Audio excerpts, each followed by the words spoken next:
کریم آقا صلی اللہ علیہ وآلہ وسلم نے ارشاد فرمایا جو بندہ مال جمع رکھتا ہے اور زکوٰۃ نہیں دیتا، قیامت والے دن اس کا مال جو ہے وہ پتھر کی صورت میں بنا کر کے اس کے اس طرح پستان پر، یہ حضور نے ارشاد فرمایا، اس طرح چھاتی پر رکھا جائے گا. فرمایا آقا علیہ السلام نے وہ اندر گھس جائے گا، اندر گھس کے یہ کندھے کی پچھلی جانب سے باہر نکلے گا. یہ حضور ارشاد فرماتے ہیں. میں کہ پھر دوسری جانب رکھا جائے گا یہاں سے. پھر کیوں؟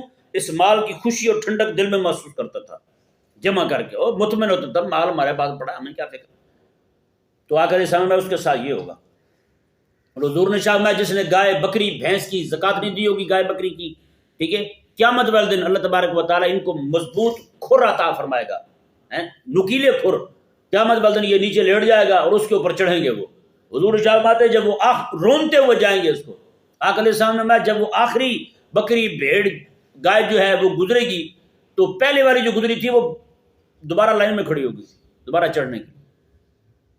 اور آقا علیہ السلام نے ارشاد میں قیامت والے دن بہت بڑا گنجا اژدہا جو ہے وہ مال کا اژدہا سانپ تیار کر کے ایسے بندے کے گلے میں پھنسا دیا جائے گا اس طرح، اور وہ اسے ڈستا رہے گا، ڈنگ مارتا رہے گا اسے.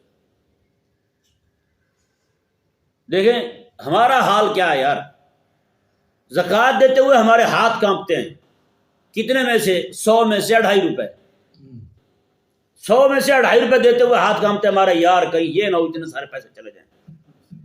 اور جا کے بینکوں میں لکھوا دیتے ہیں ہم تو بھی اہل سنت نہیں ہیں، ہم تو ہیں شیعہ، کہ ہماری زکوٰۃ ہی نہ کٹے. کیا بنے گا ان کا؟